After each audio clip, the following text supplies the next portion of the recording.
Hi everybody, happy Wednesday. Today I thought I would do a really fun video. A really fun topic that I hold near and dear to my heart. It's anxiety. Woo!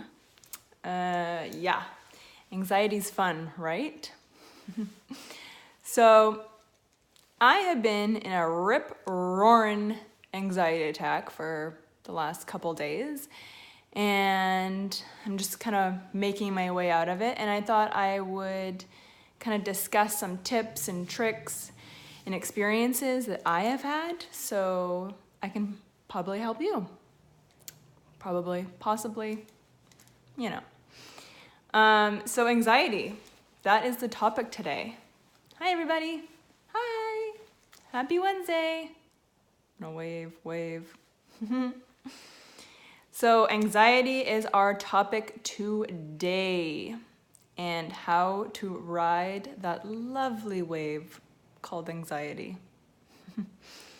So let's get started. First of all, what is anxiety?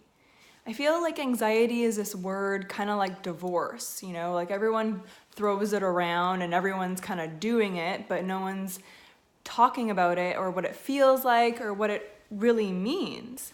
So I'm going to break it down. Anxiety is basically an extreme case of being worried, nervous, having a little bit of compulsive behavior in there. Just like extreme cases of nervousness and worrying, and to the point where it's debilitating. So an example of that is when I'm in my anxiety attack, in my glory, I all of a sudden become this crazy germaphobe. Like I'm clean on a regular basis, but not like crazy germophobic. So when I have an anxiety attack, I am literally looking at every tiny little thing to make sure that it's clean, and it has to be cleaned like 3 times, because if I put it in my mouth or if I eat it or something, like God knows I'll get an infection or a blood infection and I'll die. Yeah. So that's an extreme case. So that little baby loves to rear her head when I'm in my anxiety. So anything like that, just very extreme nervousness, lots of worrying, that basically classifies it as anxiety and an anxiety attack. So what does that feel like? What does an anxiety attack feel like? Well, dizziness, muscle tension, it could be shaky, like heart just racing, feeling like you're gonna almost kind of crawl out of your own body. It almost feels like you're kind of really speedy. You're on speed, kind of. I've never done speed, but I can imagine that's what it feels like. You're just very hyper, and you're very hot. You can be sweaty. An example for me, when I'm in anxiety attacks, I literally feel like I'm going to crawl out of my own skin.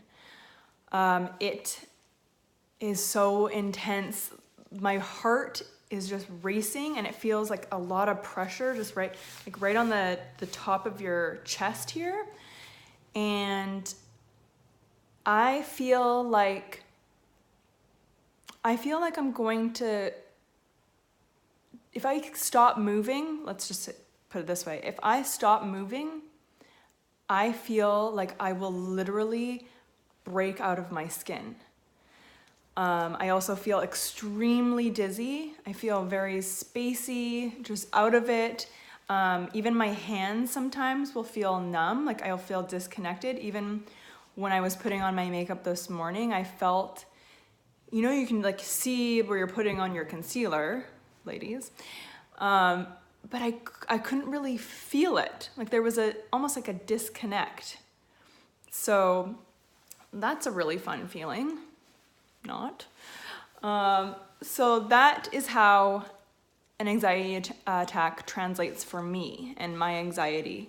What do you do about it? What do you do if these things are happening to you? And trust me, these things sound small and not a big deal, but they can really add up and be very debilitating. Depends on your range of your anxiety attack.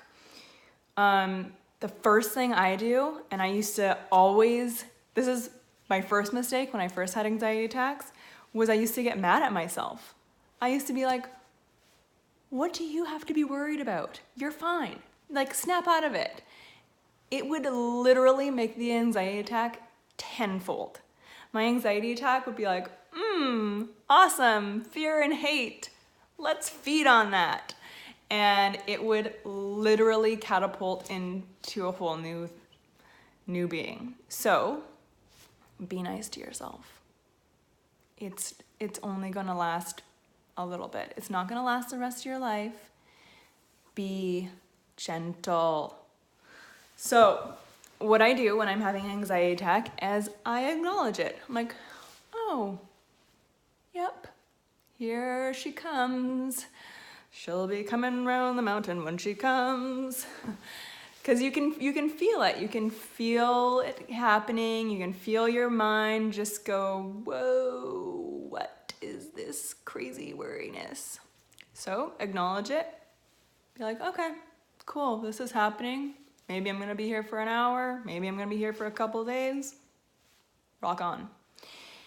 But don't give your anxiety attack power. Don't keep this internal voice going, oh, I have an anxiety attack. Oh my God, I don't feel good. Oh my God, what about this? What about this? What about this? What about this? You need to learn to control your inner voice and try not to let it get the best of you. I know it's easier said than done, but this will save you in the long run. Trust me. Acknowledge it's happening. Great. Awesome. Let's move on. Let's go and do something else. Try and get out of your mind. Okay, that is the first step. Get out of your damn head. If you have to take the day off work, do it. It's a day. Everyone will survive without you. It's not the end of the world. I promise you. Take the day off. You will be so much more used to people in your glory, in your body, than when you're in an anxiety attack. You're not good to anyone. So just, you know what? Cut your losses. Let's take a day. Or 2. I took 2. You know what? I'm on day 3. Whatever. So let's get out of our heads. How do you get out of your head? Well, let's focus on the good. I know sometimes everyone is just like, oh, go do yoga, go for a run, do exercise. Okay, that's great. And those are great advice. But what if you can't? Like, what if you just don't have the energy or you're just not stable enough to do it? That was the case 2 days ago. And I basically just bowed down. I said, okay, you know what? Anxiety, you win, dude. I'm watching movies. Something with Will Ferrell always makes me happy. Just try and get out of your head. I focus on the good things. Write a list. If you can't even hold a pen, you know what? Go outside and name everything that you see. That is a great grounding technique. So I will literally stand on the street, in the yard, in the back alley, wherever I am, and I will sit there and I will be like, okay, I see a tree. I see a garage. I see a carport. I see a Jeep. And literally naming everything around you will just slow everything down, and it'll make you focus on what is there, make you be extremely present. That is my go-to thing. So, and in doubt, nap it out. You know what? Sometimes you just don't have the energy to go to yoga, to go for a run, or, keep your mind busy in other ways. Take a nap. Just do it. Your body and your mind are telling you something. They want you to stop. They want you to regroup. They want you to just shut down. So take a nap. So that is anxiety and my experience with it. And if you guys have any tips or tricks of your own, I would love for you to comment right down there. Let me know what works for you. A couple people were saying about an anxiety shake. Ooh, I would love to know about that. So let me know, and I will definitely share your tips and tricks as well with everyone. I hope that helped you, and have a great day. Bye, guys.